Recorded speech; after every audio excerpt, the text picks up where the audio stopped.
ஆண்டவர் வந்து தம்முடைய நேசத்தை பலமாய் அப்படி காண்பிக்கணும் அப்படின்னா அந்த இடத்துல ஒரு தேவ மகிமையினால் சூழப்பட்டிருக்கும்.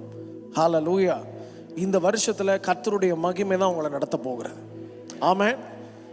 அவருடைய இரக்கங்களுக்கு முடிவில்லை. ஹல்லேலூயா. there is no end. இந்த வருஷம் முழுவதும் அவரோட ஃபேவர் உங்க மேல, தேவனுடைய தயவு உங்க மேல இருக்கும். ஹல்லேலூயா. ஆமா, இதுவரைக்கும் நீங்கள் போய் ஏதோ ஒரு அதிகாரியை மீட் பண்ணும்போது ஒருவேளை உங்களை புறக்கணித்திருப்பார்கள் என்றால், இதுக்கப்புறம் உங்க மேல தேவ தயவையும் மனுஷ தயவையும் நீங்களே பார்ப்பீர்கள். ஆமென். நீங்க போகிற இடம் எல்லாவற்றிலையும் ஒவ்வொன்றையும் கர்த்தர் சாங்ஷன் பண்றதை உங்க கண்கள் காணும். ஆமென். நம்மை பார்த்து விலகி ஓடினவர்கள் எல்லாம் நம் பட்சத்தில் வந்து நிற்கிற நாட்களுக்குள்ளாய் கர்த்தர் நம்மையும் நம் குடும்பங்களையும் கொண்டு வருவாரா? எப்பொழுது கர்த்தருடைய அபிஷேகம் ஒரு மனுஷன் மேல் இருக்கிறதோ, தேவனுடைய மகிமை அவருடைய சமூகம் ஒரு மனுஷனை நடத்தி கொண்டு போகிறதோ, அப்பொழுது ஒருவனும் உங்களுக்கு முன்பதாக எதிர்த்து நிற்க முடியாது. ஹல்லேலூயா. nobody can. ஒரு மனுஷனாலும் தூதனாலும் சத்ருவினாலும் உங்களுக்கு விரோதமாய் வந்து நிற்க முடியாது. உங்கள் பட்சத்தில் நிற்பவரும் கர்த்தர், உங்கள் பட்சமாய் நிற்பவரும் கர்த்தர். ஹல்லேலூயா. ஒன்றும் உங்களை சேதப்படுத்த முடியாது. சில நேரத்தில் பிசாசு கெர்ச்சிக்கிற சிங்கம் போல, like a line, he is not a lion. ஆமென். நீங்க தான், ஆண்டவர் உங்களை தான் லயனஸா வச்சிருக்கிறார். இங்க இருக்கிற சிங்கங்களை போல ஒரு சிங்கத்தை நீங்கள் பார்க்க முடியாது. ஹல்லேலூயா. வேதம் சொல்லுகிறது, ஒரு அழகான வார்த்தை சிங்கத்தை குறித்து டிஸ்கிரைப் பண்ணுது, எதற்கும் பின்னடையாத சிங்கம் அப்படின்னு சொல்லி. காட்டுக்கு ராஜான்னு நம்ம எதை சொல்றோம்? ஆக்சுவலா நீங்க எதை தான் சொல்லணும்? காட்டிலேயே மிகவும் பலமுள்ள மிருகம் எது? என்ன பாஸ்டர், நாங்க என்ன ஜூவா வச்சு நடத்திக்கிட்டு இருந்தோம், அப்படி கேட்டா எப்படி அப்படின்றீங்களா? காட்டுல மிகவும் பலமான மிருகம் எது அப்படின்னா என்னது? பலமுள்ள மிருகம் எது? யானை தான் பலமுள்ள மிருகம். உயர்ந்த மிருகம் எது? ஜிராஃப், ஒட்டக சிவிங்க தான் உயரமான மிருகம். சரி, வேகமாக ஓடக்கூடிய விலங்கு எது? சிறுத்தை, சீட்டா தான் மிகவும் வேகமாக ஓடக்கூடியது. கொம்பே இல்லாம, அதாவது கால்சியம்ல டஸ்க் இல்லாம தன்னுடைய சதையினாலே கொம்பு இருக்கிற ஒரே மிருகம் எது அப்படின்னா காண்டாமிருகம். அதனாலதான் இந்த கொஞ்ச பலத்தோடு போன ஆண்டவர் சொல்ற வார்த்தைக்கு ஈடாக காண்டாமிருகத்தின் பலன் உங்களுக்கு தருவேன்னு சொல்றார். ஹல்லேலூயா. ஆமா. இப்ப எந்த லிஸ்ட்லயுமே யார் வரமாட்டான்னா சிங்கம் வராது. வேட்டையிலே மிகவும் சிறந்தது எது அப்படின்னா புலி தான். புலி மாதிரி வேட்டையாட முடியாது. சரி, அப்புறம் ஏன் சிங்கம் ராஜா அப்படின்னா, சிங்கம் வந்து ஒரு பேட்டில் ஃபிக்ஸ் பண்ணிருச்சுன்னா, ஒரு டெரிட்டரிய, ஒரு எல்லையை முடிவு பண்ணிருச்சுன்னா, அதற்குள்ளாய் வருகிற விலங்குகளை தனக்கு அடிபணிய வைக்கத்தக்கதாக தனக்குள்ள ஒரு கரேஜ், ஒரு பேஷன் இருக்கும். அதுக்குள்ள என்ன இருக்காதுன்னா பயம்னு ஒண்ணு இல்லவே இல்லை. ஆமென். அதுக்குள்ள சிங்கத்துக்குள்ள மேக்சிமம் ஆஃப் த லைன் அப்படிதான் இருக்கும். தங்களுடைய பிள்ளைகளுடைய உணவுக்காக, சிங்க குட்டிகளுடைய உணவுகளுக்காக இந்த பெண் சிங்கங்களை போல போராடி ஜெயிக்க வேறொரு விலங்கு காட்டில் எங்கும் இல்லவே இல்லை. பெண் சிங்கங்களே, சத்தத்தையே காணுமே, உங்க வலது கரத்தை உயர்த்தி ஒரு ஆமைன்னு சொல்லுங்க பார்ப்போம். நீங்க சிங்கன்றது உங்களுக்கு தெரியுமோ தெரியலையோ, ஆண்களுக்கு ரொம்ப நல்லா தெரியும். அமைதியா இருக்காங்க, சிரிச்சா மாட்டிக்குவான். ஹல்லேலூயா. பெண்கள் வந்து பலவீனமான பாண்டவன் இருக்கா? இல்ல, மனைவிகள் தான் பலவீனமான பாண்டவன் இருக்கு. திருமணத்திற்கு முன்பதாக வீர மங்கைகளாக இருந்தவர்கள் எல்லாம் ஆஃப்டர் வெட்டிங் அப்புறம் கணவனை சார்ந்து அடங்கிடுவாங்க. அது வந்து ஒரு தாழ்மை. நல்லது, கர்த்தர் ஆசீர்வதிப்பாரா. ஆமென். உடனே ஆண்கள் வந்து இதான் சாக்கு அப்படின்னு ரூல் பண்ண ஆரம்பிச்சிருவாங்க. அதிகார துஷ்பிரயோகம் செய்யக்கூடாது. அவங்க மேல கர்த்தர் ஒரு மிகப்பெரிய பொறுப்பை வச்சிருக்கிறார். ஆமென். குடும்ப தலைவர்ன்றது வந்து தலைமைத்துவத்தை தாண்டின ஒரு பொறுப்பு. It's a responsibility. ஹல்லேலூயா. நான் அடிக்கடி சொல்லுவேன், உங்களுக்கு ஒரு குழந்தை பிறந்த உடனே அந்த பிள்ளைக்காகவும் அந்த பிள்ளையினுடைய வாழ்க்கை துணைக்காகவும் ஜெபம் பண்ண ஆரம்பிச்சிருங்க. ஆமென். ஏன்னா அவர்களோடு பல ஆண்டுகள் பயணிக்க போற ஒரே நபர் யார் தான்னா வாழ்க்கை துணை தான். சில பேர் சிரிப்பாங்க, இந்த ப்ரீ மெரிட்டல் கவுன்சிலிங்லாம் யாருக்கு கொடுக்கணும்னா 10th முடிச்சோடனே நீங்கள் கொடுக்க ஆரம்பிச்சிடலாம். ஹல்லேலூயா. ஆமாம். சில பேர்லாம் திருமணம் முடிச்சதுக்கு அப்புறம் தான் வந்து கவுன்சிலிங்கே வர்றது. நாங்கள் இருவரும் வந்து ஒரே பிரச்சனையாக இருக்கிறது, என்ன பண்ணலாம்னு சொல்லுங்க அப்படின்னா, எப்போ வர்றது? திருமண வாழ்க்கைன்றது சால்ட் மாதிரி. இது மாதிரி உப்பு. உப்பு எத்தனை பேர் பார்த்துருக்கீங்க? மொத்தமே ஒரு 100 பேர் தான் உப்பு பார்த்துருக்கீங்க, மற்ற யாரும் பார்க்கல. நல்லது. உப்பு இருக்கும்போது தெரியாது, எப்போ தெரியும்? இல்லாதப்போ தான் தெரியும். மனைவிகள் இருக்கும்போது தெரியாது. ஒரு 10 நாள் எங்கேயாவது வெளியில் போகும்போது தான் ஆண்களுக்கு கிச்சனோட வேல்யூவே தெரியும். ஆமாவா இல்லையா? அமைதியாக இருக்காங்க. எங்களுக்கெல்லாம் சமைக்க தெரியும், ஒன்றும் பிரச்சனை இல்லை அப்படின்றாங்களா? இல்லை. த நேசம் என்பது த பேலன்ஸ். ஹல்லேலூயா. அநேக ஆண்களுக்கு they don't know how to express the love. நேசத்தை வெளிப்படுத்த தெரியாது, முட்டி மோதிட்டு கிடப்பாங்க. பெண்களுக்கு சர்ப்ரைஸ் பண்ணுறதுனா ரொம்ப ரொம்ப பிடிக்கும். 80களுக்கு மேலே உள்ள ஜென்ரேஷனுக்கு அது எதுன்னே தெரியாது. இந்த நாட்களில் நிறைய இந்த பர்த்டே வெட்டிங்ஸ்லாம் வந்துச்சுன்னா, பிறந்த நாள் திருமண நாள் வந்ததென்றால் என்ன கல்ச்சர் வந்திருக்கு நம்ம கண்ட்ரியிலன்னா, என்ன வந்திருக்கு? என்ன கட் பண்ணுறோம்? முன்னாடிலாம் ஆடு மாடு வெட்டிகிட்டு இருந்தோம், இப்போ என்ன வெட்டுறோம்? கேக்கு கட் பண்ணுறோம். இப்போ கேக் எடுத்துகிட்டு அப்போ அந்த சர்ப்ரைஸ் அவங்களுக்கே தெரியும். எத்தனை மணிக்கு வெட்டுவோம்? 12 மணிக்கு வெட்டுறோம். இப்போ எங்களுக்கெல்லாம் பழக்கம் இல்லை. முன்னாடிலாம் எங்களுக்கு பெருசாக பழக்கம் கிடையாது. ஒரு தடவை என் மனைவி திருமணம் முடித்த உடனே எனக்கு சர்ப்ரைஸ் பண்ணுறதுக்காக கேக்கெல்லாம் வாங்கி ஃப்ரிட்ஜில் பத்திரமா வச்சுருக்குறாங்க. அப்போது எங்கள் அப்பா மகன் உனக்கு சர்ப்ரைஸ் பண்ணுறதுக்காக கேக் வாங்கி வச்சுருக்காங்க அப்படின்னு என்கிட்ட சொல்லிட்டாங்க. எதுக்கு? சர்ப்ரைஸ் பண்ணுறதுக்கு கேக் வச்சுருக்காங்கன்னு எங்கள் அப்பா என்கிட்ட சொல்லியாச்சு. ஏன்னா எங்களுக்கு சர்ப்ரைஸ் பண்ணி பழக்கமே கிடையாது. கேக்கில் நாங்கள் வாங்கி அதெல்லாம் வெட்டிட்டு இல்லை, பர்த்டே எல்லோரும் சேர்ந்து ஜாம் பண்ணுவோம், ஏதாவது வாங்கி சமைச்சு சாப்பிடுவோம். That's all. அது நியூ கல்ச்சர். அது கேக் அதுக்கப்புறம் பழகிட்டோம்னு வச்சுக்கோங்களேன். இப்போ சர்ப்ரைஸ் தெரிஞ்சாலும் தெரியாத மாதிரியே, ஓ எனக்காக வா வா அப்படின்னு போய் கட் பண்ண வேண்டியதாக இருக்கும். சரி. ஆனால் அன்பை ஏதோ ஒரு வகையில் நான் வெளிப்படுத்தி கொண்டே இருக்க வேண்டும். ஆமென். உங்கள் பிள்ளைகள் உங்களுக்கு விரோதமாக எதையாவது செய்யும்போது, ஒரு டீனேஜ் அடலசன்ஸ் பீரியட் வரும்போது சில நேரத்தில் ஏதாவது ஒன்று செய்ய ஆரம்பிச்சிருவாங்க. அது அவருடைய வளர்ச்சியை குறிக்கிறது. சின்ன வயசில் சில பிள்ளைகள் அடம்பிடிச்சி தான் வேணும்னு கேட்கும். ஒரு சில பிள்ளை நீங்கள் சொல்கிறது அப்படியே கேட்கும். இது ரெண்டுக்கு என்ன டிஃப்ரென்ஸ்னா, அடம்பிடிக்கிறது லீடராக வரும், நீங்கள் சொல்கிறது அப்படியே கேட்குறது லீடருக்கு கீழே நிற்கும். எத்தனை பேருக்கு புரிஞ்சிச்சு? ஹல்லேலூயா.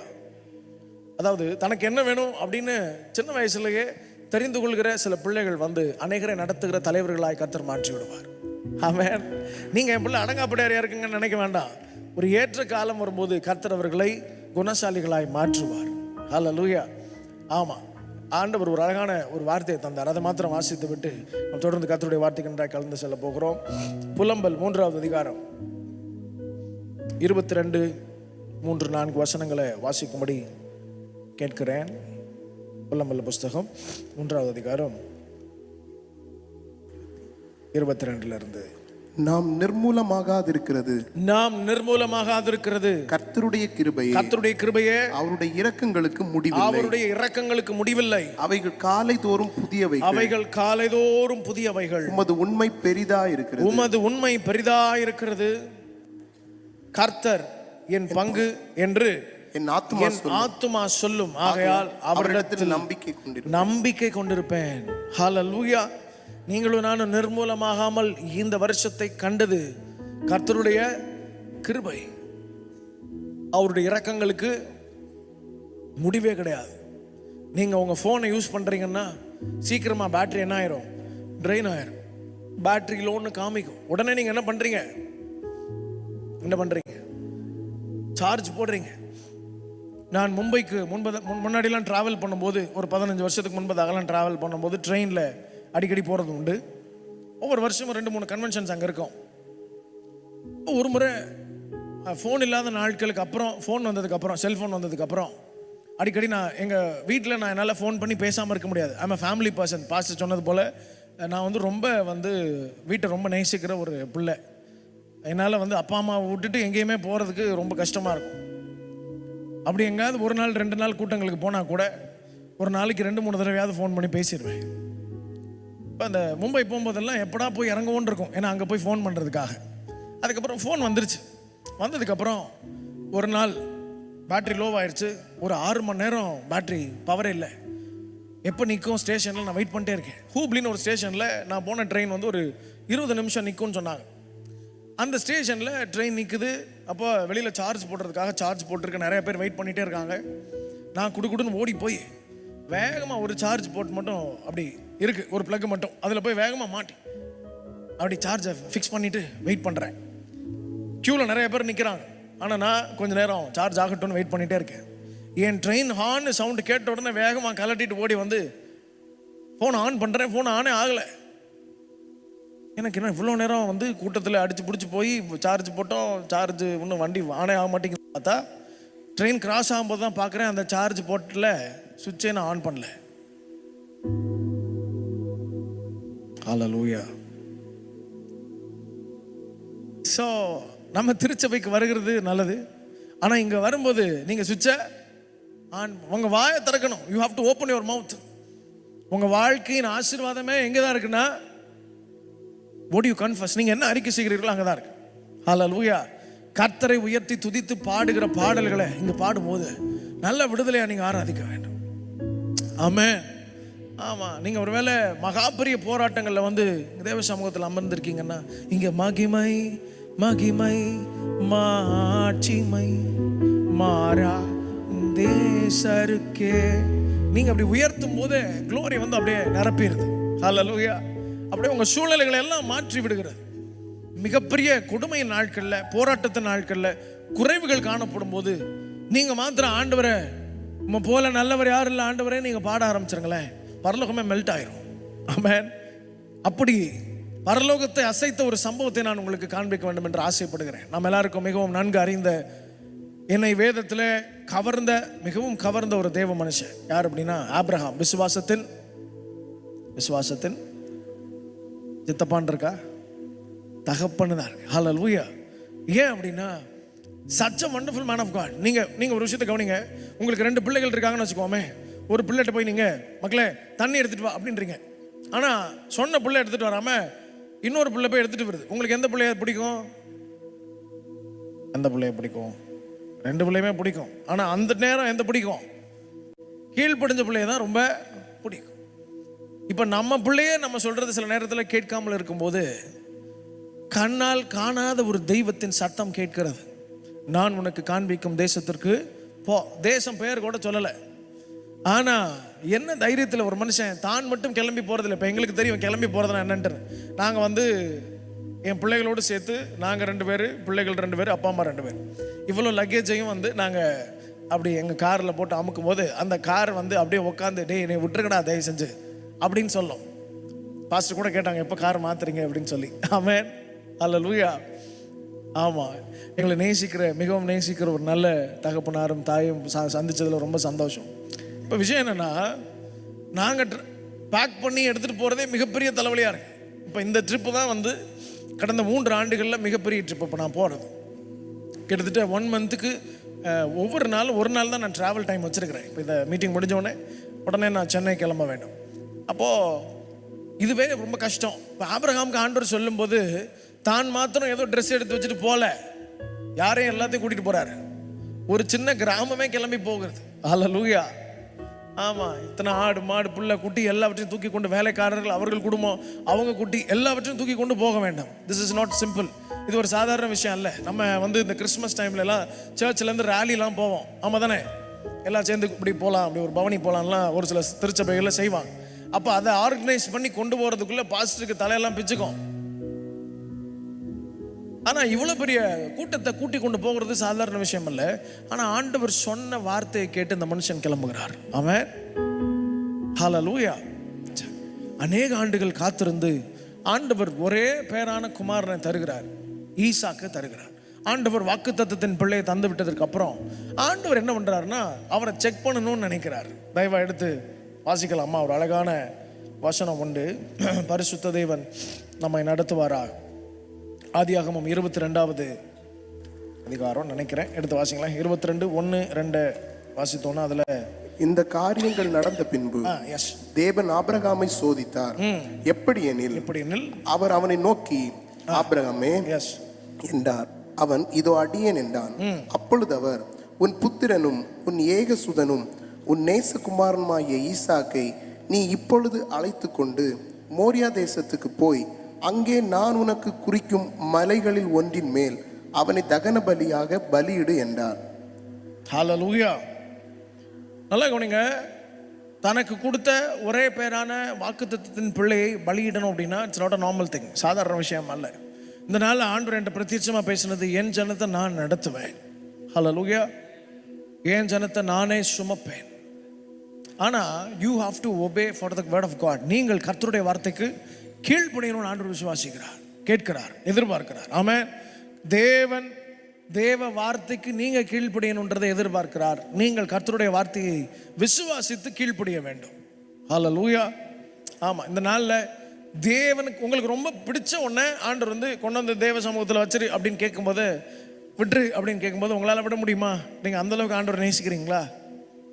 இந்த வருஷம் முழுவதும் நீங்கள் ஆண்டவரை நேசிக்கிறவர்களாக இருக்க வேண்டும். ஆமென். ஆமாம், எந்த ஒரு ரிலேஷன்ஷிப்லையும் பேஸில் என்ன இருக்கும் அப்படின்னா நேசம், அன்பு இருக்கும், நேச வைராக்கியம் அப்படின்னு இருக்கு. ஹல்லேலூயா. லவ் பேஸாக இல்லாத எதுவும் சீக்கிரத்தில் விழுந்து போய்விடும். ஆமென். ஆமாம், ஆண்டவராக இயேசு கிறிஸ்து நம்மை உருவாக்கி கொண்டிருக்கிறார்.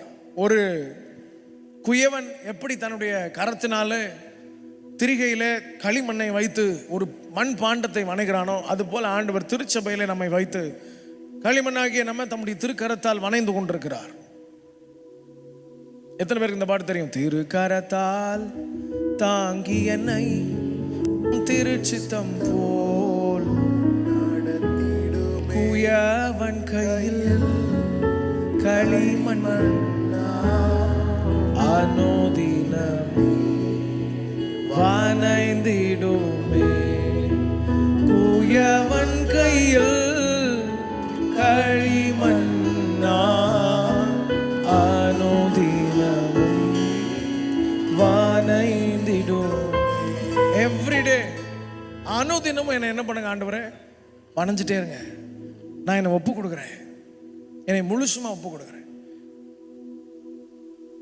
அநேக சகோதரிகள் தங்களுடைய கணவன் குடிக்கிறவர்களா, முரட்டாட்டம் உள்ளவர்களா, மோசமானவர்களா, தவறான பழக்கங்கள் உள்ளவர்களா, இச்சைக்கு அடிமையானவர்களா இருக்கும்போது அந்த கணவனை தூக்கி எறிந்து விட்டு வராமல் ஒரு சிலர் முட்டியில் நின்று ஆண்டவரே நீர் அவரை தொடணும் அப்படின்னு சொல்லி ஜெபித்த காரணத்தினாலே அநேக ஆண்டுகளுக்கு அப்புறம் கர்த்தர் தொட்டு ஒரு சிலரை வல்லமையான ஊழியர்களாக எழுப்பியிருக்கிறார். ஹல்லேலூயா. உங்கள் ஜெபங்களை ஆண்டவர் கேட்கவில்லை என்று நீங்கள் நினைக்கக்கூடாது. ஆண்டவர் கேட்டுக்கொண்டே இருக்கிறார். ஹல்லேலூயா. திரிகையில எரேமியா 18 ரொம்ப அழகா இருக்கும். எரேமியா விட்டு ஆண்டவர் சொல்றார், நீ எழுந்து குயவன் வீட்டுக்கு போ, அங்கே நான் உனக்கு செய்ய வேண்டியதை அறிவிப்பேன். எரேமியா குயவன் வீட்டுக்கு போகிறார். அங்கே போகும்போது என்ன நடக்குது அப்படின்னா, திரிகையிலே மண்பாண்டம் வைக்கப்பட்டு குயவன் வணைந்து கொண்டிருக்கும் போது அந்த மண்பாண்டம் என்ன ஆயிடுச்சு, அவன் கையிலேயே கெட்டு போயிட்டு இருக்கு. உள்ளே இருக்கும்போது தான், கரத்தில் இருக்கும்போது என்ன ஆயிடுச்சான், கெட்டு போயிடுச்சு. கெட்டு போன உடனே குயவன் இடத்துல அந்த மண் மட்டும்தான் இருக்கா, நிறையா இருக்கும். தூக்கி வெறிந்து விட்டு வேற ஒரு மண்ணை எடுத்து வேற ஒரு பாத்திரம் செய்யலாம். ஆனால் குயவன் என்ன பண்ணாராம், தன் பார்வைக்கு சரியாய் கண்டபடி அதை திருத்தமாய் வேற பாண்டமாய் வணைந்தான் அப்படின்னு இருக்கு. ஹல்லேலூயா. He made another vessel. வேற பாண்டம், வேற ஒரு டிசைன்ல he restored the part. இந்த வருஷத்துல கர்த்தர் உங்களை ரீபில்ட் பண்ண போறார், திரும்ப சீரமைக்க போகிறார். ஹல்லேலூயா. கடந்த ஆண்டுகளை எதெல்லாம் நீங்க மிஸ் பண்ணீங்களோ அதெல்லாம் இந்த வருஷத்துல இருக்க போகிறது இல்லை. பரிசுத்த தேவன் தம்முடைய கரத்தால் உங்களை திரும்ப நேர்த்தியாய் வணைவாராக. அன்பினாலே உங்கள் குடும்பம் கட்டப்படுவதாக. ஆமென். ஆமாம், ஒரு நேச வைராக்கியம் உங்களுக்குள்ள இந்த வருஷங்களில் பற்றி பிடிப்பதாக. ஆமாம், அதுதான் ஆண்டு ரொம்ப பிரத்யட்சமாக பேசி அமைச்சாருங்க. என் ஜனத்தை என்னை நேசிக்க சொல்லு, நான் என் ஜனத்தை ஏற்கனவே ரொம்ப நேசிச்சுட்டு இருக்கிறேன். ஆமென். நீங்கள் அவரை நேசிக்க ஆரம்பிச்சிட்டிங்கன்னா அவருடைய சமூகம் உங்களை பிடித்து கொள்ளும். சில நேரங்கள் ஆண்டவர் நீங்கள் எந்த அளவுக்கு கர்த்தரை நேசிக்கிறீங்கன்றதை செக் பண்ணுறதுக்காக சில டெஸ்ட்டை வைக்கிறது வழக்கம், சில பரீட்சைகளை வைக்கிறது வழக்கம். எப்போவுமே நீங்கள் பாஸ் ஆகுறீங்க அப்படின்றது எப்போ தெரியும், அடுத்த கிளாஸுக்கு நீங்கள் போகணுன்னா அதுக்கு முன்பதாக என்ன வைக்கணும், ஒரு டெஸ்ட் இருக்கும். ஒவ்வொரு டெஸ்ட்டும் ஒவ்வொரு விதத்தில் இருக்கும். நீங்கள் மற்ற டெஸ்ட்லாம் ஃபெயில் ஆகிடலாம், ஆனால் அந்த ஆனுவல் டெஸ்ட்டில் என்ன பண்ண முடியாது, முழு பரீட்சைன்னு சொல்லுவாங்க. வருஷம் முடியும் போது கடைசியாக ஒரு பரீட்சை நடக்கும். ஒரு 8ஆம் வகுப்பு படிக்கிற மாணவன் கடைசி பரீட்சையில் பாஸ் பண்ணலன்னா திரும்ப எங்கே தான் படிக்கணும்? ஒரு பிரச்சனை சந்திக்கிற தேவ மனுஷன் கடைசியாக கர்த்தர் வைக்கிற விசுவாசத்தின் ஒரு பரீட்சையில் அங்க வந்து தேவனுடைய வார்த்தையை கொண்டு தன்னுடைய ஊழியத்தை இல்லை தன்னுடைய வாழ்க்கையை கட்டி தன்னுடைய குடும்பத்தை கட்டி அப்படி அதை விசுவாசித்து அடுத்த லெவலுக்கு போயிடணும். ஆமென். தோத்துட்டோம்னா திரும்ப பழைய பிரச்சனைகள்லையே நாம் மூழ்கி கொண்டே இருப்போம். அங்கே டெஸ்ட் வைக்கும்போது நீங்கள் நம்ப வேண்டியது ஒன்றே ஒன்று தான், கர்த்தருடைய வார்த்தை. ஹல்லேலூயா. அவருடைய வார்த்தை உங்களை சீரமைக்கும். அவருடைய வார்த்தை உங்களை நீங்கள் அதை ரொம்ப நேசிக்க ஆரம்பிச்சிடும். இந்த வருஷத்தில் கர்த்தர் உங்களுக்கு தந்த வாக்குத்தத்தத்தின்படி கர்த்தர் உங்களை நடத்துவாரா? ஆமென். ஆமாம். ஆண்டவர் உங்களை ராஜாக்களோடு பிரபுக்களோடு அமர பண்ணுகிறது ஒரு வார்த்தைன்னா, இந்த வருஷத்துல கர்த்தர் உங்களை ராஜாவாகவே மாற்றுகிற அபிஷேகங்களை தருவாரா? ஹல்லேலூயா. தாவீத பிரபுக்களோடு ராஜாக்களோடு ஆண்டவர் அமர பண்ணல, தாவீதை என்னவா மாற்றினார்? ராஜாவாகவே அபிஷேகம் பண்ணினார். நாம் எந்தெந்த பகுதிகள் எல்லாம் தோற்று போனோமோ அந்தந்த பகுதிகள் எல்லாம் இந்த வருஷத்துல ஜெயிக்க கர்த்தர் பண்ணுவாரா? ஹல்லேலூயா. உங்க வாலிப நாட்கள்ல நீங்க எதெல்லாம் இழந்தீர்களோ, பரிசுத்தமா இருக்கலாம், பதவிகளா இருக்கலாம், கர்த்தர் அது எல்லாவற்றையும் உங்கள் பிள்ளைகளுடைய வாலிப நாட்களில் ஜெயிக்க பண்ணுவாரா? ஆமென். ஆமா, இந்த வருஷம் ஆண்டவர் என்று ரொம்ப பிரத்யட்சமா பேசினார். இந்த ஆண்டு வந்து சந்ததிகளின் ஆண்டு. உங்க பிள்ளைகள் எல்லாம் தேவனுக்காக வைராக்கியமா எழும்ப போகிற ஒரு வருஷம். நீங்க பாருங்க, இந்த வருஷத்துல அநேக பிள்ளைகள் தங்களை ஊழியத்திற்கென்று அர்ப்பணிப்பார்கள். ஆமா, நாங்கள் போகிற எல்லா இடத்துலையும் பார்த்துட்டு இருக்கிறேன். அப்படியே கூட்டம் கூட்டமாக நான் ஊழியத்துக்கு வரேன்னு பிள்ளைகள் வந்து இருக்கிறார்கள். கடந்த ஆண்டுகள் ஒரு மிஷனரி கொடுக்க நடந்தது. அநேக தம்பிமார் வந்து காலேஜில் படிக்கிற பிள்ளைங்க. நான் அந்த கூட்டம் உள்ள நுழையும் போது மொதல் செஷனில் நான் பேசும்போது நீங்களாம் என்னவாக போகிறீங்கன்னு கேட்டால் ஒவ்வொன்றும் ஒவ்வொருத்தனும் சொன்னான். நான் வந்து ஏரோநாட்டிக்கல் படிக்க போகிறேன், நான் வந்து அதாக போகிறேன், இதாக போகிறேன், எக்காச்சும் சொல்லிட்டு இருந்தாங்க. அந்த கூட்டத்தின் முடிவில் அநேக ரெண்டு இடத்துல ஓடி வந்து சொன்ன வார்த்தை, அண்ணே உங்களை மாதிரி அக்கா மாதிரி நாங்கள் முழு நேரமாக ஊழிய சொல்லி நான் வாஞ்சியா இருக்கிறேன். நான் சொன்னேன், ரொம்ப நல்லது, படிங்க, அப்பா அம்மாவை கொஞ்சம் கவனிங்க. கர்த்தர் ஒரு ஏற்ற காலத்தை வச்சு டோரை ஓப்பன் பண்ணும்போது என்ன பண்ணிருங்க, வந்துருங்க. ஆமென். உங்கள் பிள்ளைகளுக்காக நீங்கள் ஜெபிங்க, நெக்ஸ்ட் ஜெனரேஷனுக்காக ஜெபிங்க. உலகம் முழுவதும் பாவத்தை செய்து கொண்டிருக்கும் போது நீங்கள் வாழ்கிற காலத்தில் இல்லை உங்கள் பிள்ளைகள் வாழ்கிற காலத்தில் கர்த்தரை நேசித்து வாழுகிறது உங்கள் பிள்ளையா இருக்கட்டும். ஆமென். ஆமாம், அவங்க வாழ்க்கை அவங்களை சுற்றி இருக்கிறவர்களை பாதிக்கட்டும். பாதிக்கட்டும்னா கவர்ந்து இழுக்கட்டும், ஒரு இம்பாக்டை ஏற்படுத்தட்டும்னு சொல்றேன். ஹல்லேலூயா. அப்படின்னா ஒரு சப்மிசிவ் வேணும், ஒரு கீழ்ப்படுதல் வேணும். ஆண்டவர் ஆபிரகாம்கிட்ட சொல்றார், உன்னை ஒரே பேரான குமாரன் என்ன பண்ணிரு, எனக்கு பலியிடு. அதில் தொடர்ந்து வாசிச்சோம்னா அழகா எழுதப்பட்டிருக்கிறது. இவர் என்ன பண்றாருன்னா எல்லாவற்றையும் கூட்டிக் கொண்டு, அப்படின்னா 2 வேலைக்காரர்களை கூட்டிக்கிறாரு, தன்னுடைய பிள்ளையை கூட்டிக் கொண்டு விறகிற்கு நெருப்பிற்கு போகிற வழியில மலையின் அடிவாரத்தில் இவர்கள் எல்லாம் விட்டு விட்டு தன்னுடைய பிள்ளையை கூட்டிக் கொண்டு பலிக்கான எல்லாவற்றையும் எடுத்துக்கொண்டு போகும்போது ஈசாக்கு கேட்கிற கேள்வி என்னன்னா, அப்பா விறகிற்கு நெருப்பிற்கு, ஆனா பலிக்கு ஆடு எங்கே, ஆட்டுக்குட்டி எங்கேன்னு கேட்கிறார். ஹல்லேலூயா. எங்க ஆட்டுக்குட்டியை காணுமே. அப்ப ஆபிரகாம் சொல்லுகிற வார்த்தை என்னன்னா, பலிக்கான ஆட்டுக்குட்டிய கர்த்தர் பார்த்துக் கொள்வார். யூ நோ வாட், யார் அந்த ஆட்டுக்குட்டின்னு உங்களுக்கு தெரியுமா? சொல்லுங்க, யார் அந்த ஆட்டுக்குட்டி? உங்களுக்காகவும் எனக்காகவும் பலியான சர்வ வல்லமையுள்ள தேவன். ஹல்லேலூயா. அவர் தான் அந்த ஆட்டுக்குட்டி.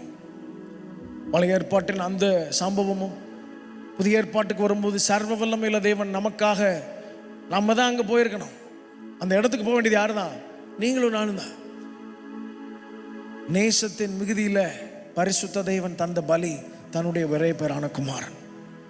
ஆண்டவர் ஆபிரகாம அவனுடைய விசுவாசத்தை பார்த்து இருக்கிறதுலே மிகப்பெரிய கொடுமை என்னன்னா, நீங்க உங்க ஜீவனை கூட தந்துடுவீங்க, ஆனா உங்க பிள்ளைகளை ஒருபோதும் விட்டு கொடுக்க மாட்டீங்க. ஆமா தானே? த மோஸ்ட் டெரிபிள் மூமெண்ட் என்னன்னா, உங்க பிள்ளையினுடைய ஜீவன் போகிறத உங்க கண்கள் பார்க்கிறத போல இந்த உலகத்துல மோசமான ஒரு நிலை வேற ஒண்ணுமே இல்லை.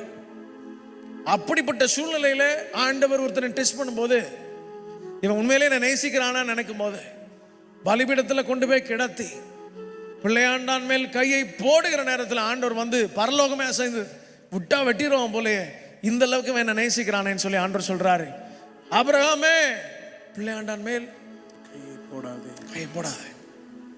இப்ப யாருக்கு எப்படி இருந்துச்சோ தெரியல, யாருக்கு ஜீவன் திரும்ப வந்திருக்கும்னு நினைக்கிறீங்க? ஆபிரகாமுக்கு இல்லை, ஈசாக்கு. ஹல்லேலூயா. ஏன்னா நல்ல ஒரு விஷயத்தை கவனிங்க. இப்போ என் பிள்ளை வந்து ரெண்டாவது எனக்கு ஒரு பொண்ணு இருக்குது, ஜேன்னு சொல்லிட்டு இருக்கா. 1.25 வயசாகுது. நீங்கள் பார்த்துருப்பீங்க.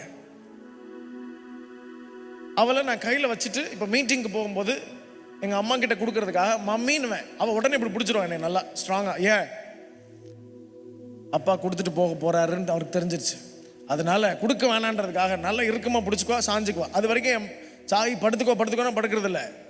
ஆனால் கொடுக்க போகிறோன்னு தெரிஞ்ச உடனே டக்குன்னு என்னை பிடிச்சிட்டு ஒரு ஹக் பண்ணிடுவான். நான் உடனே ஒரு 1 மினிட் அப்படியே அவளை நார்மலாக பண்ணி டிஸ்ட்ராக்ட் பண்ணி அப்படியே கொஞ்சம் கவனச்சிதறலாம் ஏற்படுத்தி அப்படி கொடுத்துட்டு போட்டி வந்துடுவோம். இது ஒவ்வொரு முறையும் நடக்குது.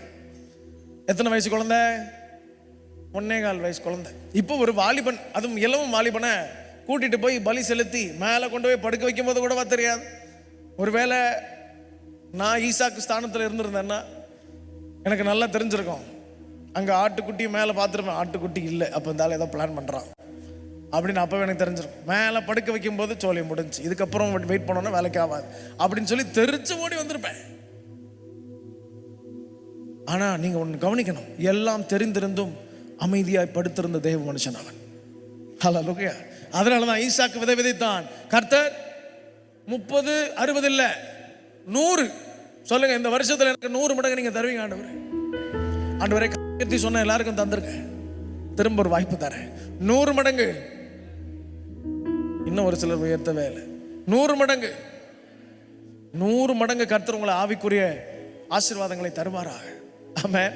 ஆமாம். இந்த பூமியில் நீங்கள் தேவனுக்காக எதெல்லாம் விடுறீங்களோ அதெல்லாம் பூமியில் திரும்ப ஆண்டவர் 100 தரேன்னு சொல்கிறார். பரலோகத்தில் தர்றது ரிவார்ட், ஆனால் இங்கேயே உங்களுக்கு கிஃப்டாக சில விஷயங்களை கர்த்தர் தருகிறேன்னு சொல்கிறார். ஹல்லேலூயா. நேரத்தை தருகிறீங்களா? நேரத்தை செலவிடுறீங்களா? கண்டிப்பாக திரும்ப ஆண்டவர் என்ன பண்ணுறாரு? நல்ல அருமையான ஆசீர்வாதத்தின் நாட்களுக்குள்ளாய் கர்த்தர் உங்களை கொண்டு போய் நிறுத்துவார். ஆமென். ஆமாம். முழு ஜபத்தில் வந்து அமர்றீங்க, 7 மணி நேரம் இப்போ ஜபம் நடக்க போகிறது, வந்து அமர்ந்திருக்கிறீங்கன்னா அந்த நேரம் முழுவதும் நீங்கள் உங்களுக்காக பண்ணுற இன்வெஸ்ட்மெண்ட், செலவல்ல, முதலீடு. ஆமென். மற்ற எல்லா நேரத்துலையும், அதாவது உங்களுக்கு திரும்ப கிடைக்காத ஒரு நேரம் எதுன்னா டைம் தான். உங்கள் வாழ்க்கையில் திரும்ப ஒன்று கிடைக்காதுன்னா என்னது அது? ஆமாம். ஜீவனே போகிற நேரத்தில் வெண்டிலேட்டர் வச்சு ஜீவனை கொஞ்ச நேரம் என்ன பண்ணலாம்? சஸ்டைன் பண்ணலாம். ஆனால் நேரத்தை திரும்ப என்ன பண்ண முடியாது? கொண்டு வர முடியாது. ஆனால் அந்த நேரத்திற்காக தேவ சமூகத்தில் வந்து அமர்ந்திருந்து நீங்கள் செலவிடுகிற ஒவ்வொரு நேரமும் பரலோகத்தில் எழுதி வைக்கப்பட்டு கொண்டிருக்கிறது. என் பிள்ளை என் சமூகத்தில் அமர்ந்திருக்கிறதுனால ஏற்ற காலம் வரும்போது, என் பலத்த கருத்திற்குள் அடங்கி இருக்கிறதுனால ஏற்ற காலம் வரும்போது என் பிள்ளைகளை நான் உயர்த்துவேன். ஹல்லேலூயா. தயவா எடுத்து ஒரே ஒரு வசனத்தை வாசிக்கும்படி கேட்கிறேன். பரிசுத்த தேவன் நம்மை நிரப்புவாராக. யோசுவா 24வது அதிகாரம் 15வது வசனத்தில், ஜாஷுவா சாப்டர் 24 verse 15, 15வது வசனம் ரொம்ப அழகாக சொல்லப்பட்டிருக்கிறது. நாம் எல்லாருக்கும் மிகவும் பரிச்சயமான ஒரு வசனம். கர்த்தரை சேவிக்கிறது உங்கள் பார்வைக்கு ஆகாததாய் கண்டால் பின்ன யாரை சேவிப்பீர்கள் என்று இன்று தெரிந்து கொள்ளுங்கள். நதிக்கு அப்புறத்தில் உங்கள் பிதாக்கள் சேவித்த தேவர்களை சேவிப்பீர்களோ? எஸ். நீங்கள் வாசம் பண்ணுகிற தேசத்துக்கு குடிகளாகிய எமோரியரின் தேவர்களை சேவிப்பீர்களோ? நானும் என் வீட்டாருமோ என்றால் கர்த்தரையே சேவிப்போம். சத்தத்தை உயர்த்தி சொல்லுங்களேன், கர்த்தரையே சேவிப்போம். ஹல்லேலூயா. You and your family, நீங்களும் உங்க குடும்பமும் தேவனையே. ஆமென். ஒரு சில தாய்மார்கள் வந்து சொல்றாங்க, எனக்கு மிகவும் தெரிஞ்ச ஒரு அக்கா வந்து என்கிட்ட சொன்னாங்க, தம்பி என் பிள்ளை வந்து அவன் வந்து செத்துட்டா நல்லா இருக்கும் தம்பி அப்படின்னா. ரொம்ப மன வேதனைப்பட்டு நான் கேட்டேன், அப்படிலாம் சொல்லக்கூடாது, அந்த வார்த்தையை சொல்லாதீங்க, உங்கள் வாயில் அதை சொல்லாதீங்க. அவன் எவ்வளோ மோசமான கிரியைகளை செஞ்சாலும் ஒரு நாள் வரும் கர்த்தர் அவனை மாற்றுவார்னு சொல்லுங்கன்னு சொல்லி ஜெபம் பண்ணோம். ஆமென். சில பிள்ளைகள் பண்ணுகிறத பார்த்தா நமக்கே ரொம்ப மோசமாக, என்னடா நம்ம பேரை கெடுக்கிறதுக்குனே பிறந்திருக்கானேன்னு சொல்லுகிற அநேகர் உண்டு. ஆனால் பரிசுத்த தேவன் ஒரு காலத்தை வைத்திருக்கிறார். எந்த மூளைக்கு உங்கள் பிள்ளை ஓடி போய் விழுந்தாலும் பிடிச்சி இழுத்துட்டு வந்து வைப்பார். அவர் சித்த அப்படின்ற ஒரு ட்ராக்ல கொண்டு வந்து நிறுத்துவார். ஆமென். தேவன் ஒரு பெரும் பாதையில் ஒரு ஹைவேல கொண்டு வந்து நிறுத்துவார். ஏற்ற காலம் வரும், உங்கள் பிள்ளைகளெல்லாம் பிரகாசிக்கிறத உங்கள் கண்கள் பார்க்கும். பெற்றோர்கள்லாம் ஒரு ஆமேன்னு சொல்லுங்களேன். ஆமென். கண்டிப்பாக நீங்கள் வந்து பச்சை புழுக்களும் வெட்டுக்கிளிகளும் பட்சித்து போட்ட வருஷங்களின் எல்லா விதமான இழப்புகளையும் கர்த்தர் திரும்ப உங்களுக்கு நன்மைகளாக தருவார். ஹல்லேலூயா. நீங்கள் வடித்த கண்ணீர்களை நீங்களே மறந்திருக்கலாம் சகோதரி, ஆண்டவர் மறக்கிறது இல்லை. ஏன் கண்ணீர்களை துருத்தியில சேர்த்து வைக்கிறார் தெரியுமா? பாலைவனத்திலே பிரயாணப்படுகிறவர்கள் ஏதோ மண்பாண்டங்களையோ என்ன வெள்ளி பித்தளை பாத்திரங்கள்லையோ தண்ணியை சேர்த்து வைக்கிறது இல்லை. ஏன்னா எவாபரேட் ஆயிரும், ஹீட்டில் டைலட்டேஷன் ஆயிரும். ஹீட்டில் என்ன ஆயிரும்னா கெமிக்கல் ரியாக்ஷன் ஆயிரும். ஆனால் பல நாள் தூர பிரயாணங்களில் தண்ணி வெளியில் ஆவியாகாமல் அப்படியே இருக்கணும்னா அதற்கு ஒரே ஒரு பொருள் என்னென்னா தோல் பை தான், துருத்தி தான். அதனால தான் என்ன பண்ணுறாரு ஆண்டவர், என்ன பண்ணுறாரு, உங்கள் கண்ணீரை துருத்தியில் சேர்த்து வைக்கிறார். ஹல்லேலூயா. துருத்தியில் சேர்த்து வைத்து ஏற்ற காலம் வரும்போது பதில் தருகிறார். உங்கள் ஜெபங்களை நீங்கள் மறந்துருப்பீங்க. போன வருஷம் இத்தனாம் தேதி நீங்கள் எதாவது ஜெபிச்சுட்டு இருந்தீங்களே, உங்களுக்கு ஞாபகம் இருக்கா? எத்தனை பேர் ஞாபகம் இருக்கு? போன வருஷத்தின் வாக்குத்தத்தமே நிறைய பேருக்கு ஞாபகம் இருக்கா? நான் போயிருந்த சர்ச்சில் ஒரு நாள் கேட்டேன், இந்த வருஷத்தின் வாக்குத்தத்தம் என்னன்னா, ஒரு அம்மா அப்படி பரட்டிகிட்டே இருந்துச்சு. ஐயோ விழுந்துருச்சு பாஸ்டர், சாரி பாஸ்டர், அது உள்ளதான் வச்சிருந்தேன் அப்படின்னு. நீங்க மறந்துடலாம் வாக்குத்தத்தங்களை, அவர் மறக்கிறவர் அல்ல. ஹல்லேலூயா. உன்னை கட்டு வைப்பேன்னா கண்டிப்பா கட்டு வைப்பார். உன்னை சுமப்பேன்னா கண்டிப்பா சுமப்பார். உன்னை தாங்குவேன்னா கண்டிப்பா தாங்குவார். இரவு நேரங்களில் எத்தனையோ விதமான சத்துருவின் கிரியைகள் உங்களை தாக்க வரும்போதெல்லாம் நீங்க தூங்கி நிம்மதியா தூங்கி கொண்டிருக்கீங்க. காலையில நீங்க விழித்து எழும்பும் போது யாரு தான் உங்களை தாங்கினா? ரொம்ப அழகா ஃபாதர் பாடி இருக்கிறார் ஜீமான. நீர் என்னை தாங்குவதா, தூங்குவேன் நிம்மதியா. நீர் என்னை தாங்குவதா, தூங்குவேன் நிம்மதியாய். படுத்துறங்கி விழித்தெழுவே, கர்த்தர் என்னை ஆதரிக்கின்றி. படுத்துறங்கி விழித்தெழுவே, கர்த்தர் என்னை ஆதரிக்கின்றி. நீர் என்னை தாங்குவதா, தூங்குவேன் நிம்மதியா. நீர் என்னை தாங்குவதா, தூங்குவேன் நிம்மதியா. எதிர்த்தெழுவோ பெருகினாலும் கர்த்தர் கைவிட்டார் என்று சொன்னாலும், எதிர்த்தெழுவோ பெருகினாலும் கர்த்தர் கைவிட்டார் என்று சொன்னாலும், கேடகம் நீர்தான், மகிமையும் நீர்தான், தலை நிமிர செய். சொல்லுங்களேன், எங்க கேடகமே, என் கேடகம் நீர்தான், மகிமையும் நீர்தான், தலை நிமிர செய்பவர் நீர்தான். படுத்துறங்கி கர்த்தர் என்னை ஆதரிக்கின்றீர். சொல்லுங்க, படுத்துறங்கி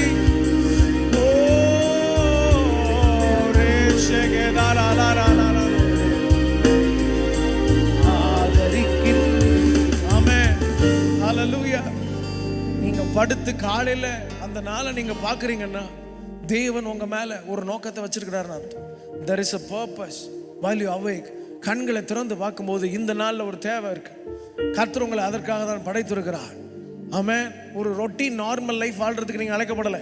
வழக்கமான ஒரு பொதுவான ஒரு வாழ்க்கை எல்லாரும் போல வாழ அழைக்கப்படலை. திருமண நாட்கள் வரும்போது திருமணம் பண்ணி குழந்தை பேர் வந்த உடனே அந்த குழந்தைய ஸ்கூல்ல சேர்த்துட்டு அந்த குழந்தைய வளர்த்து அதை ஒரு சரியான நேரம் வரும்போது திருமணம் பண்ணி நல்ல வேலைக்கு, இப்படி கிடையாது. இதற்காக மாத்திரம் நீங்களும் நானும் தெரிந்து கொள்ளப்படவில்லை. ஆமென்.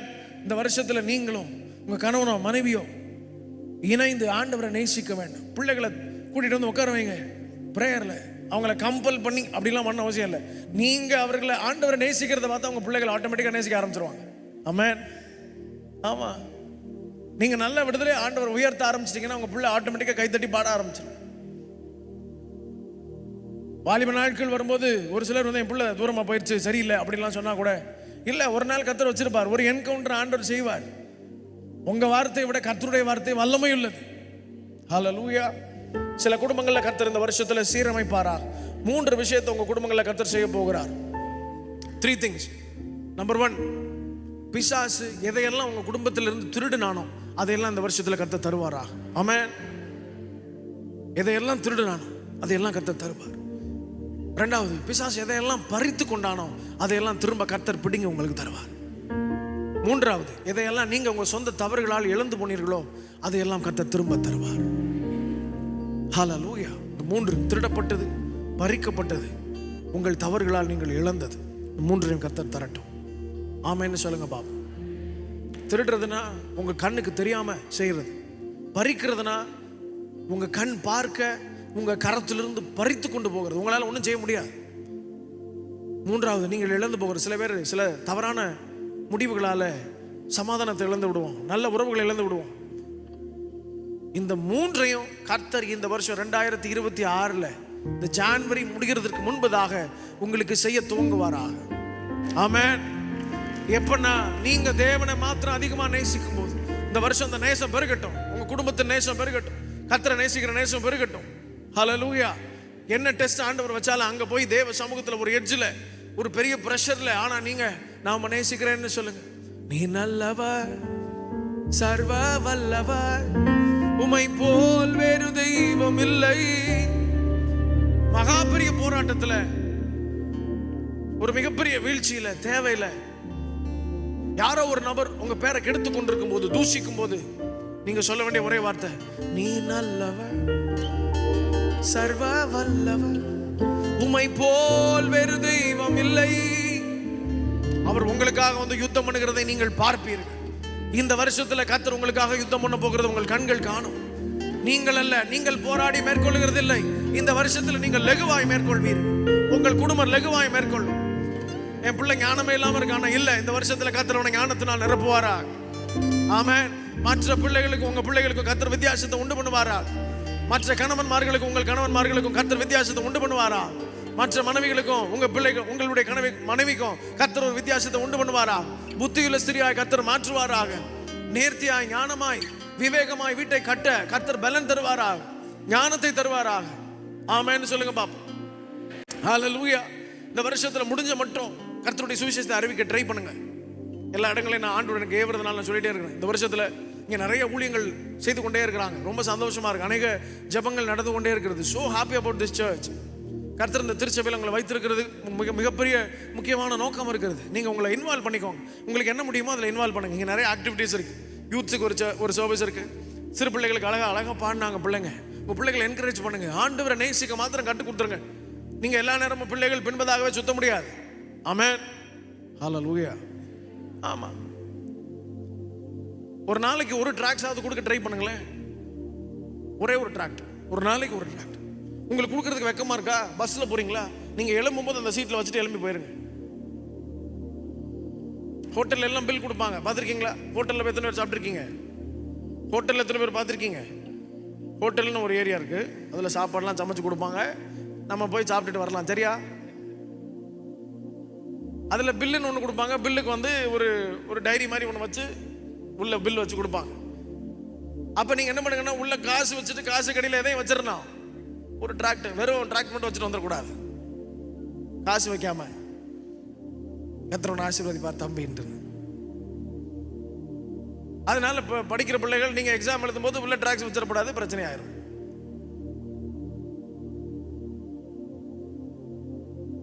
ஒரு சுவிசேஷத்தை அறிவிக்கிறதுக்கு பல வழிகள் இருக்குது. ஆமென். உங்க ஃப்ரெண்ட்ஸ், உங்க பிள்ளைகளுக்கெல்லாம் சொல்லிக் கொடுங்க. வாலிப பிள்ளைங்கள்லாம் அங்கே இருக்காங்க, நான் அங்கே போய் அடுத்த சர்வீஸில் நான் பேசிக்கிறேன். எல்லாரும் உட்காந்து என் கிளாஸ்ல சிரிச்சிட்டு இருப்பாங்க, நான் மாத்திரம் அமைதியா இருப்பேன். என்னை பார்த்து கேட்பாங்க, ஏன்டா உனக்கு தமிழ் புரியலையான்னு கேட்பாங்க. நான் சொல்லுவேன், இதெல்லாம் எனக்கு சிரிப்பே வரலடா, எதுவுமே என்னை சந்தோஷப்படுத்தலைன்னு சொல்லுவேன். ஒரு நாள் என்னோட பர்த்டே, ஒரு ஏரியாவுக்கு என் ஃப்ரெண்ட்ஸ் எல்லாம் கூட்டிட்டு போயிட்டு அவங்களுக்கு எல்லாம் ஒரு சின்ன ஸ்நாக் வாங்கி கொடுத்துட்டு ஒரு பாட்டு பாடினேன். ஒரே ஒரு பாட்டு. எல்லாரும் அப்படி, நீ இவ்வளோ நல்லா பாடுன்னு எங்களுக்கு தெரியாது அப்படின்னு சொல்லிட்டு போயிட்டாங்க. ஒரே 2 பேர் மட்டும் வந்தான். வந்து, நீ பாடும்போது ஒரு மாதிரி நல்லா இருந்துச்சுடா, சர்ச்சுக்கு வரலாமா நாங்க அப்படின்னு கேட்டான். ஹல்லேலூயா. உங்களுடைய கிரியைகள் கிறிஸ்துவை வெளிப்படுத்த வேண்டும். பக்கத்தில் பார்த்து கை கொடுத்து சொல்லுங்க, உங்க கிரியைகள் கிறிஸ்துவை வெளிப்படுத்த வேண்டும். ஒருத்தருக்கு தான் சொல்லுவீங்களா? லெஃப்ட், ரைட், ஃப்ரண்ட், பேக்லாம் சொல்லுங்க பார்ப்போம்.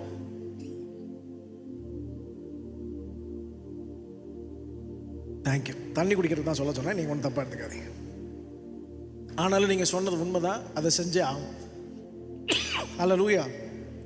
பரிசுத்த தேவன் உங்கள் பட்சத்தில் பட்சமாக இருக்கிறார். உங்கள் மேலே அவர் நோக்கமாக இருக்கிறார். இந்த வருஷத்தில் நீங்கள் எவைகளை எல்லாம் கேட்டுக்கொண்டீர்களோ அவைகளையெல்லாம் பெற்றுக்கொண்டோம் என்று விசுவாசி. வாய்களை திறந்து சொல்லுங்க, நான் விசுவாசிக்கிறேன் ஆண்டவரே, நான் விசுவாசிக்கிறேன்.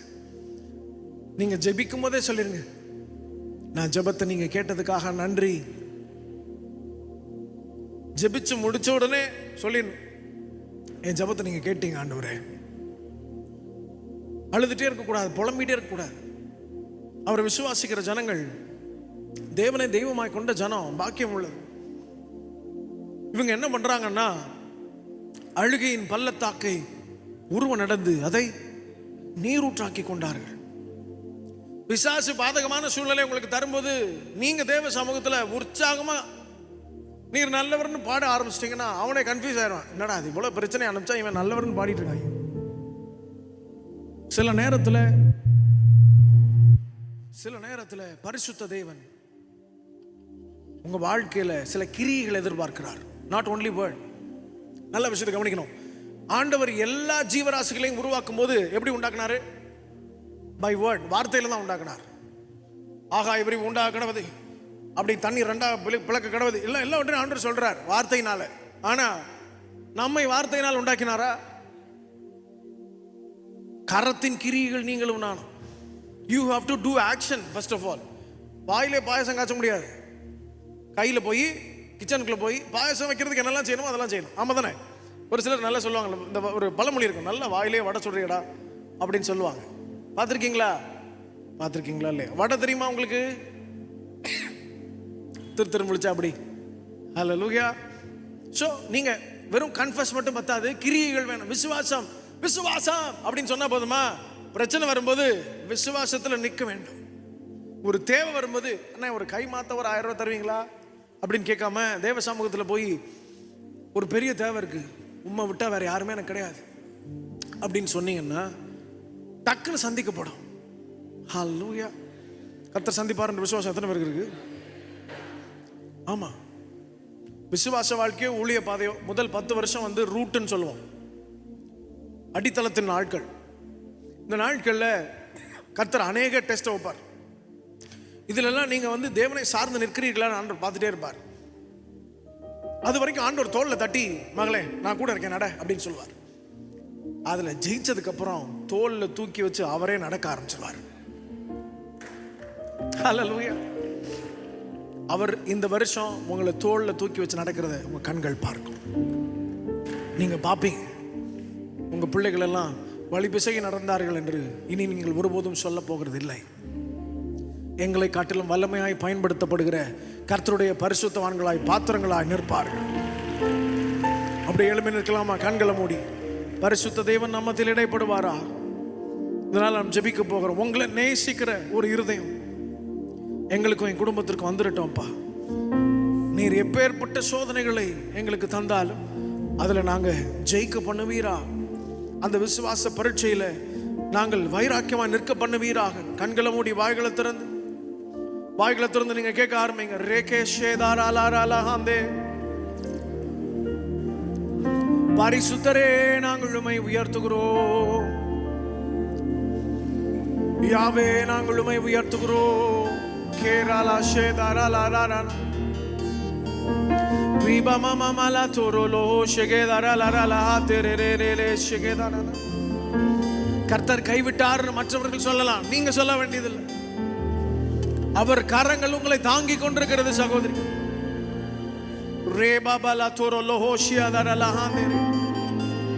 அவர் மகிமைக்கு பாத்திர. இந்த வருஷத்திலே அந்தகாரத்திலிருந்து ஆச்சரியமான ஒளி நடத்திற்கு உங்களையும் உங்கள் குடும்பங்களையும் இழுத்து கொண்டு வருவாரா? அந்தகாரங்கள் மாறுகிற நேரம் இது. அவர் ஒரு தீ பந்தத்தை ஏற்றுகிறார்.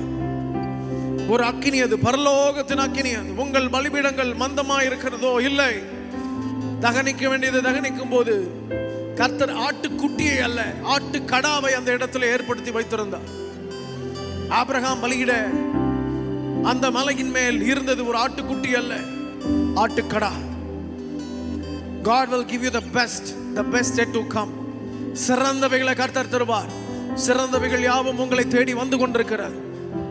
தேவன் எதிர்பார்க்கிற ஒன்றே ஒன்று, நேச வைராக்கியம். கண்களை மூடி வாய்களை திறந்து சொல்லுங்க, ஆண்டவர் இந்த வருஷத்துல நாங்க அதிகமா நேசிக்க எங்களுக்கு உதவி செய்யுங்க. வேற எதை காட்டிலும் நாங்க உண்மை அதிகமா நேசிக்க உதவி செய்யுங்க. இன்னைக்கு ஒரு க்ளோரி உங்களை மகிமை மூட போகிறது. ஒரு மகிமை உங்களை மூட போகிறது. வாய்களை திறந்து துதிங்க பாப்போம். உங்க வாழ்க்கையின் ஆசீர்வாதங்களுக்கு கீ சாவி எதுனா பிரைஸ் தான், துதி தான். வாய்களை திறங்க பாப்போம். ரேபாலா ஷெகேதாராலா ரீபாமாலா தாராலா ஷெகேதாராலா ரீதேரேரேரே ஷியாதாராலா ஹாதேரே. நீர் என்னை தாங்குவதா, தூங்குவேன் நிம்மதியா. வாய்களை திறந்து, நீர் என்னை தாங்குவதா, தூங்குவேன் நிம்மதியா. இந்த வருஷம் முழுவதும் படுத்துறங்கி விழித்தெழுவே, கர்த்தர் என்னை ஆதரிக்கின்றீர். சொல்லுங்க, படுத்துறங்கி விழித்தெழு. பிரச்சனைகளோட எந்திரிக்க போறதில்லை. நீங்க எழும்பும் போதே நற்செய்திகளை கேட்பீர்கள், துக்க செய்திகளை கேட்பதில்லை. நீர் என்னை தாங்குவ. இனி இந்த வருஷம் முழுவதும் துக்க செய்திகளை உங்க காதுகள் கேட்பது. நீர் என்னை தாங்குவதா, ஓ தூங்குவே நிம்மதியா.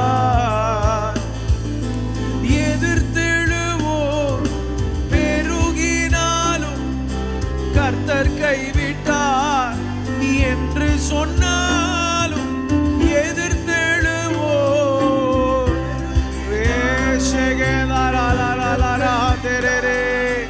என்று சொன்னாலும் கேடகம் நீர்தான், மகிமையும் நீர்தான், தலை நிமிர செய்பவர் நீ. சொல்லுங்க, ஓ கேடகம் நீர்தான், மகிமையும் நீதான், தலை நிமி செய்பவர் நீதான். படுத்துறங்கி விழித்தெழு, கர்த்தர் என்னை ஆதரிக்கின்.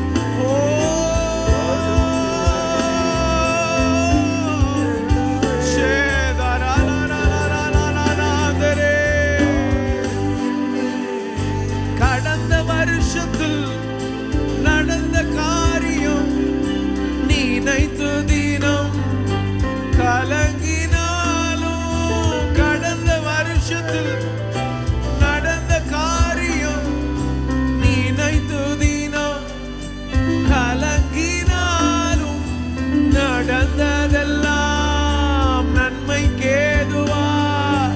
இந்த வருஷத்தில் நீர் மாற்றிடுவி.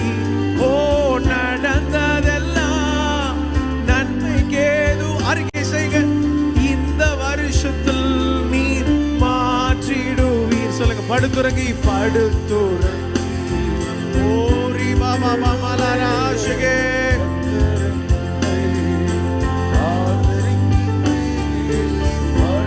வீதாரலா ஹஷகே தாரலா. ஓ கர்த்தர் என்னை ஆதரிக்கின்றீர், நீர் என்னை தாங்குவதா, தூங்குவே.